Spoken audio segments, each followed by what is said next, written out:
Today, we are going to meet a fireball, SHEletta Brundidge. She may be small in stature, but she shines so bright as an advocate for her children with autism and her community.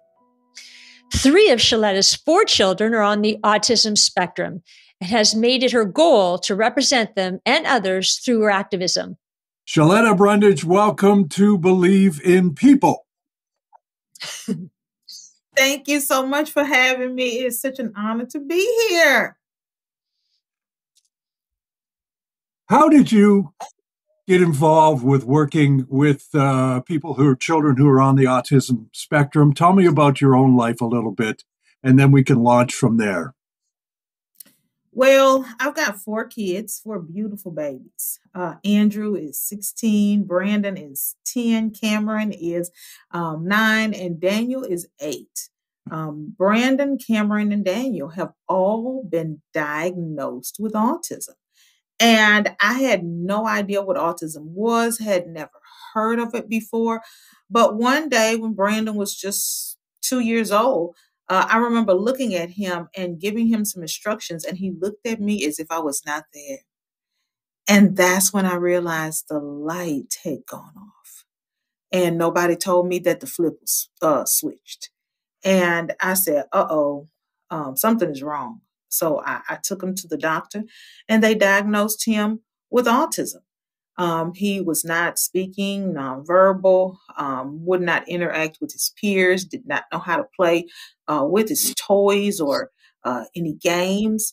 And I remember in daycare, the teacher had to hold his head up for him to look at the camera for school photos. In his school photos, you can see his teacher's hand lovingly underneath his chin, but still his eyes wandered off. And, I thought this was it, Kevin.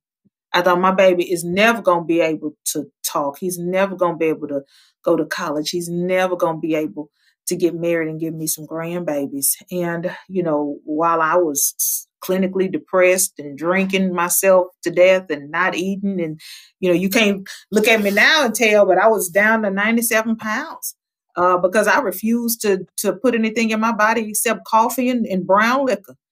And then I noticed that my daughter Cameron had started exhibiting some of the same traits. She didn't look at me. She wouldn't talk to her family. She wouldn't talk to her friends. And in fact, when you looked at her, she would cry. We would have to tell people when they came over to the house, listen, before you walk in the door, don't look at her. Because if you do, she's going to cry. And we're not going to be able to get her back to her happy place for quite some time. So people will come over to the house with clear instructions not to look at my daughter. And then by the time I realized that Cameron was diagnosed with autism, here comes Daniel. And he was doing some of the same things. We would give him a toy. He wouldn't play with them. We would talk to him. He wouldn't respond. He wouldn't look at us. He wouldn't eat or try to feed himself. Oh, it was bad, y'all. Oh, so sad. It was 3 babies over here, Kevin, and they were all in diapers when they should have been potty trained. I was feeding all of them pureed food. And it was so sad and depressing. And I thought, oh my God, why are you punishing me? I remember saying that, why are you punishing me? And I remember clearly hearing God's voice saying, I am not punishing you. I have given you a position. This position is mother. Now you get up, stop all that drinking, mother your children. And when they get better, you go and help somebody else. And I was literally under the table. You know how they say, I'm going to drink you under the table? That's why I was really under the table drinking. I crawled from up under the table. Made myself something to eat, wiped my face off, put my chest out, put my shoulders back, and I got to work. I got my kids in some good therapy. I prayed over them. I went up to the school to figure out how we can all work together as a team to get these children healthy, healed, and whole. Because our family motto then became, we don't want our kids to get help. We want them healed. My goal at that point was believing that my children could be healed. I wanted people to look at my kids and speak to them and not know that they even had autism. And 2 years later, with good therapy, good teachers, prayer, and pressing, through everything and having faith, 2 of my 3 children have tested off the spectrum, and the youngest one is not far behind. Wow, that's incredible, SHEletta. So, and what was the learning as you were? I mean, I'm sure it was just a massive learning curve. How did you get the support that you needed? Where did you start? I know that you sort of mentioned a few things, but for those who are listening and they're lost, what did you do? Girl, the first thing I had to do was pray, because you are lost. When people give you this autism diagnosis, ma'am, let me tell you, it's like getting the keys to an 18-wheeler full of money. And they say, if you can drive this home, you can have the money. Well, hell, how do you know how to drive an 18-wheeler if you've never driven one?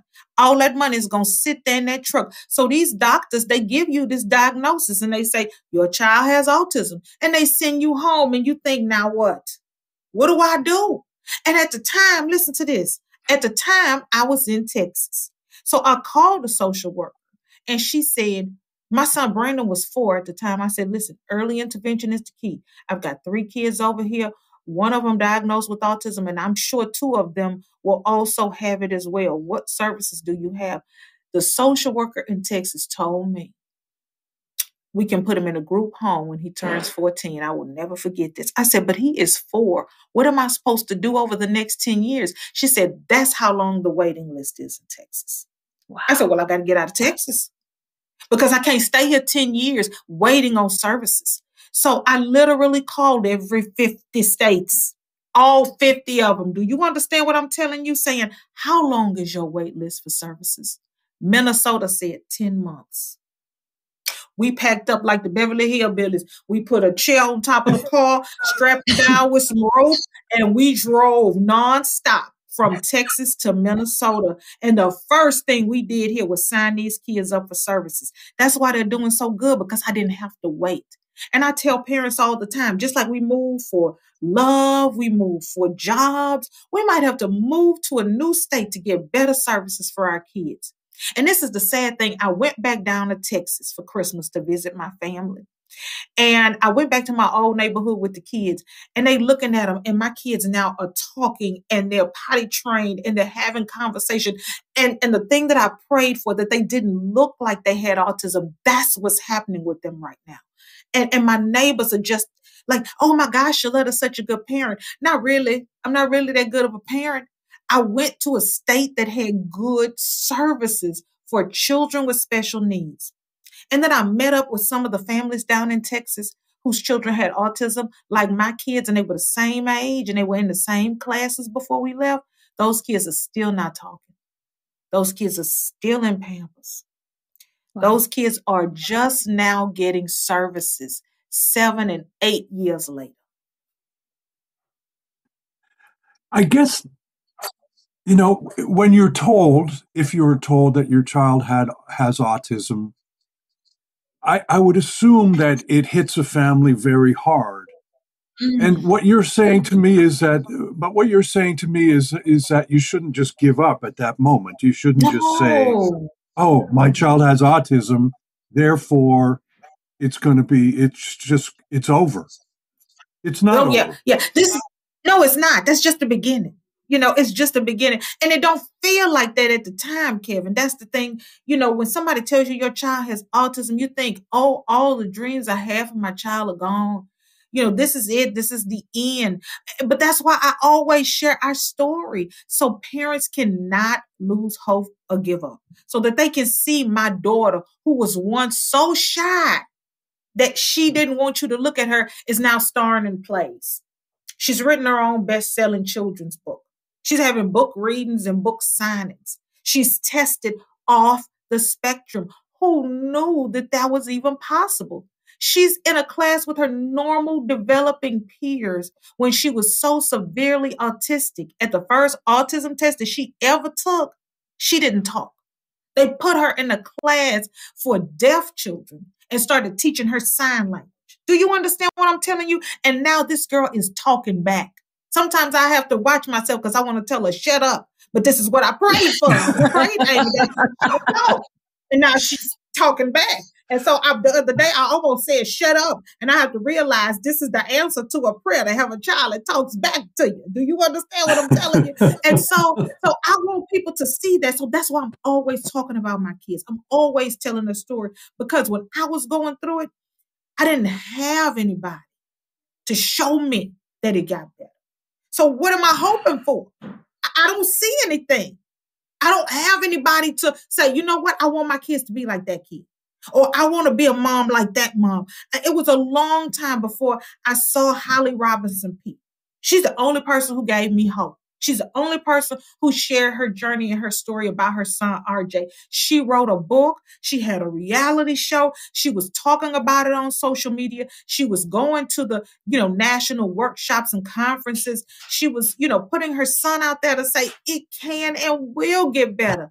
And when I saw that, I thought, yes, if it can get better for her, it can get better for me.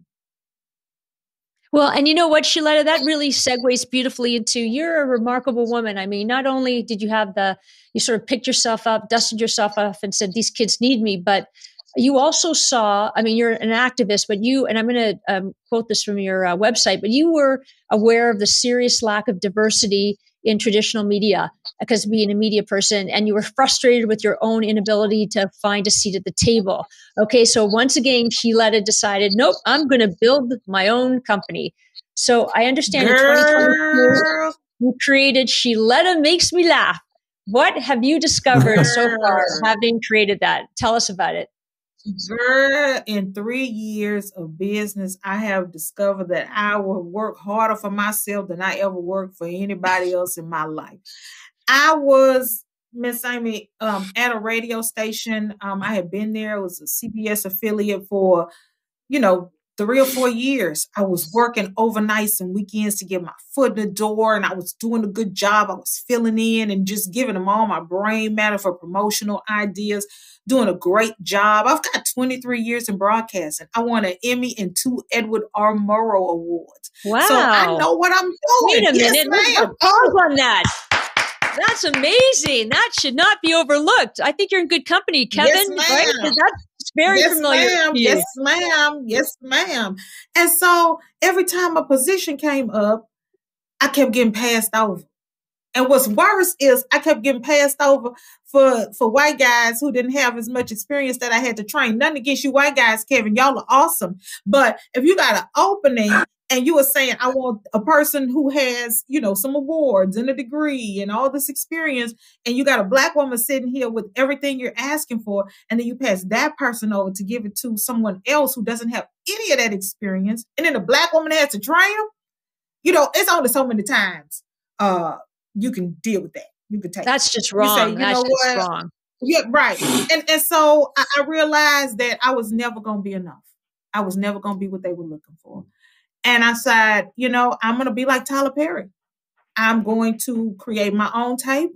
And so I created SHElettaMakesMeLaugh.com, a podcasting platform and production company that celebrates Black culture and diversity and people of color. It tells our stories and our creativity. And our celebrations, not just the shootings, right? But the backpack giveaways and the Thanksgiving basket giveaways and the, dad and daughter dance that is attended by 600 fathers and their daughters, where they all get dressed up and they have a good time and they love each other. Those are the stories that don't make the news, right? And if we've got a platform and an opportunity, we can tell those stories. And so that's what we do at SHElettaMakesMeLaugh.com. We've got 10 weekly podcasts, all hosted by Black subject experts. And, because it's my company and my thing, I can move how fast I want to move. I can do what I want to do. I don't have to wait for the corporate people in Kentucky to decide whether or not we're going to have a town hall on teen mental health in Minnesota. I don't have to wait for a corporate executive in Indiana to clear me to do a blood pressure screening for Black women on Mother's Day to promote being healthy, right? I can do that whenever I get ready to do it because it's my company, it's my people, it's my community. And I've just been having such a good time connecting with my community and providing resources that we otherwise would not have had. And this is a fun fact. I don't know if y'all know this, but when George Floyd was murdered in Minneapolis, I was working at my CBS affiliate station, part-time overnight weekends. And we got the news release. And the way that the news release read, it said he died of natural causes. Now, we've been working the news a long time, Kevin. We know how to read a news release. We know when something happens and it's a big deal. We read it as 2 sentences. Okay, this guy dies of natural causes. When people get arrested, that's a real traumatic event for some folks. And, Kevin and I have been in news long enough to know that some people will die when they get arrested because they'll have a heart attack or they'll have a stroke. Or it may have been any other number of things. And so the news release for George Floyd's death read as if it was just natural. It was no big deal. But I kept getting calls from folks in the community who said, SHEletta, you need to get out here. There's something you need to see. And so at the time, I'm on the clock at my CBS affiliate station overnight weekend gig, but I still got SHElettaMakesMeLaugh.com, right? In its infancy stages. We were only like 2 or 3 months old. And so I kept trying to get my CBS station to get out there. Something's going on. People are calling me. And they were like, no, we got the news release. This is what it said. Natural causes, no big deal. I said, well, you know what? I got my own media platform. Let me go out there and see what's going on. And if there's something, I can tell the story. I don't need anybody else to do it. So I get out there. And you know who's out there? Black media outlets. I'm there. The Spokesman Recorder newspaper's out there. The oldest African-American newspaper in the Midwest. Insight News is there. Georgia Ford is there. And we're looking at these videos. And now we know. Now we know the truth. And if you go back, you'll see that Black media were the first ones to report on George Floyd's death. Wow. Mainstream media came the next morning because they called us, because they can trust us. And so when the story broke, it was international news, right? And so I'm like on French TV, I'm on Australian TV. I had to ask somebody to translate what they said I said. They were following us around because the international media did the timeline and saw that we were the first ones to report it. I had people coming to the square from Japan and Hong Kong saying, where is SHEletta? We're looking for SHEletta. And people were like, she doesn't live here. She's not at the square all the time. I was there, during that period, I was there daily. But they did a timeline and saw who were the first people out there. And so that's why Black media, diverse media is so important, because if we are not there to tell the stories of our communities, then George Floyd is an urban myth. We heard that one day on the corner of 38th and Chicago in front of the Cub Foods, a guy died. And he didn't live and the police killed him. Yeah, natural causes. Well, no. We heard this happen, or we heard that happen. Right, no. It never happened. But but Black media tells that story, and then it gets legs, and then it lives. Listen, there have been several other incidents since George Floyd. And listen, I did this for 42 years. You would go, you would report on the story for a day or two, perhaps. There would be a follow-up. Obviously, in the case of George Floyd, there was civil unrest, as there was in Charlotte and other places. And then the news media moves on. But what does it do to the Black community? What does it do to the Black community, these incidents? Let me tell you something. And I had to explain this to one of my colleagues at the CBS radio station where I work. He didn't understand why people in the community were so upset that he was there. He was like, what? I'm just, it's like, I told this guy, I'm just trying to do my job. Why is he so angry with me? I said, you know why he's angry? Because when they called you to come to the backpack giveaway, you didn't show up. When they called you to come to the Christmas toy drive, you weren't there. When they were doing back to school haircuts and hairstyles for kids, nobody responded. But now that a man is dead and the community is dealing with the tragedy and grief of his death, you're here every day. You're flying in reporters from Chicago and Houston. You done lit up the neighborhood like a Christmas tree. All we see is live shots, camera crews, trucks, and everything at a Black man's death. These people can't even get outside their house before you sticking a camera in their face. But when they call you, you don't come. Even when he died, and I told you, you didn't go.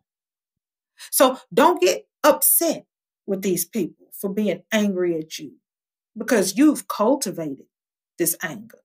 You stirred the pot when you didn't show up. So if you want to start building bridges with the Black community, then the media needs to show up when there's quote unquote nothing going on. Yeah. You need to really come out here when these people are celebrating and having a block party. You also need to put some people on TV who look like them. The reason I got a whole media empire and successful company is because we don't have enough diversity in media. And Kevin, you know this, in 23 years, I sat in newsrooms pitching stories that my white counterparts did not deem newsworthy. And I'm fighting and beating my head up against the wall, and they'll go out and get a quick video that's quickly cut out of the newscast because they didn't have enough time.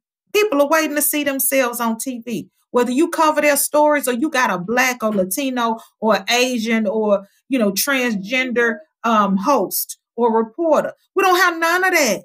We don't have enough of that. They're doing better now, but for a long time, Kevin, and you know this, there was no diversity in media. And so now that George Floyd has died, oh Lord have mercy, they busing people to get DEI certifications and taking them back to the newsroom, and now they're making changes and doing things, and that's all good, but for how long? And you know what? How long is it going to happen? And you're right, SHEletta, it's like showing up, right? They don't show up when they should.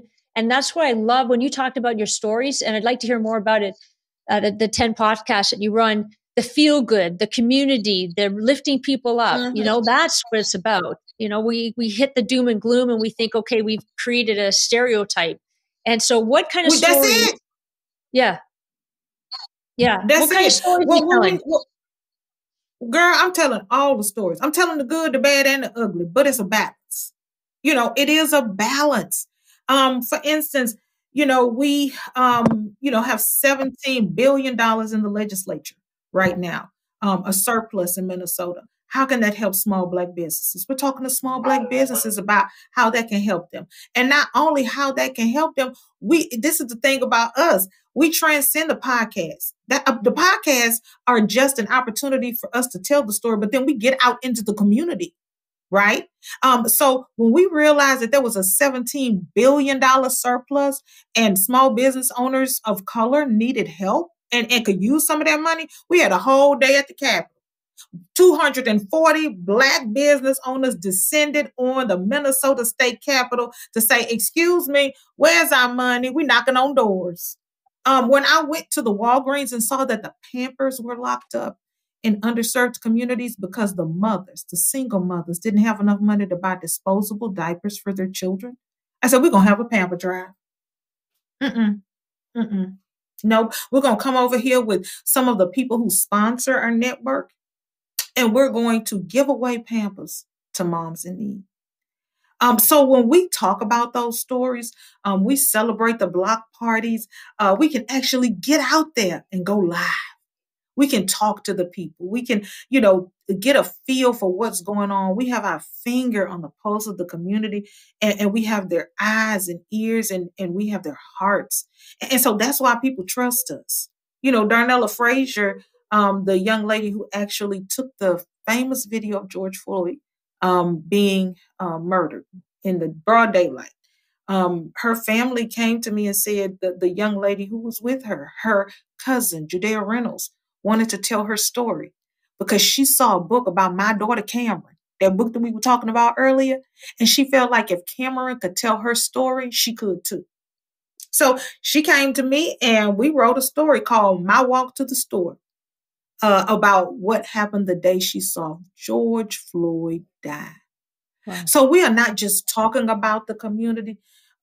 We are the community. We are part of them and they are part of us. And they see us as their outlet, as their mouthpiece. We used to have to go out and say, what's going on? What are you doing? Talk to us, trust us. 3 years into this thing, having this podcasting network with 10 weekly shows, we can't keep up. They're coming to us. Did y'all know we have this going on? Can you talk to my uncle? Can you talk to my cousin? Can you be at this celebration? We have this big women's expo and we're trying to lift up Black women in the community. Can you do something about that? Can you make sure everybody knows? And so we're so excited to be an extension of what is going on in our community. That's amazing. SHEletta, we've almost run out of time, and we've only just started talking. That's not possible. Do we have a part 2 or something? I mean, who is in charge of this thing? We need more time. We dearly want you to come back, but before we let you go, we ask the same question every week of each person who invites us into a little corner of their community, as you have today. But despite everything we've talked about today, there still is a tremendous amount of positivity in what you've told us. And I want to ask you, why do you believe in people? I believe in people because God believed in me. I'm on my 5th second chance right now, Kevin Tibbles. God should have given up on me a long time ago, but he still keeps investing in me and he keeps strengthening me and he keeps giving me opportunities to do more and to grow and to help and to thrive and prosper. And if God gives me another chance and gives me an opportunity to make good on it, why wouldn't I do that for folks, for other people? We all have some good in us. Every single person has some good in them because God is in them. And so I go out into this world every day looking for the God in everybody. And when I look for the God and the good, I always find it. Why do you believe in God?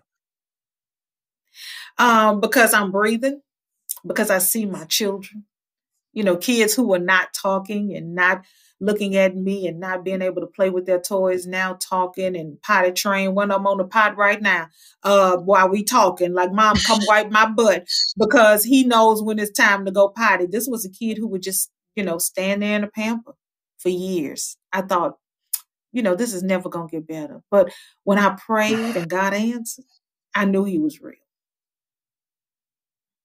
SHEletta Brundidge, thank you. What a delightful half-hour so inspiring. I hope you'll come back. Thank you so much. I'm never leaving. What are you talking about? Come back. I'm not going anywhere. I'll be logged on the next time you log on, Kevin Tibbles. Thank you. Thanks, SHEletta. I really appreciate it. Okay, when we started this thing, I said, Amy, that that we were about to meet a fireball, and I don't think I let anybody down. What an advocate for her children, for her family, for others, families with children with autism, for her community, for people right across this country. I mean, what a big heart. Yeah, massive heart. And I mean, yeah, you did. She did not disappoint. Wow. She is a fireball, as you said, no question. And the one thing that resonated with me the most is she said, we are community. She took responsibility for it. It wasn't external. It was, she lives and breathes it. And I think that's what you have to do in order to thrive in a way that makes the changes come about. So, wow. So if you've been inspired by that, which if you haven't, please let us know, because we'll need help. Yeah, exactly. Please subscribe to our podcast, Believe in People. We appreciate it. Thanks a lot. Thank you.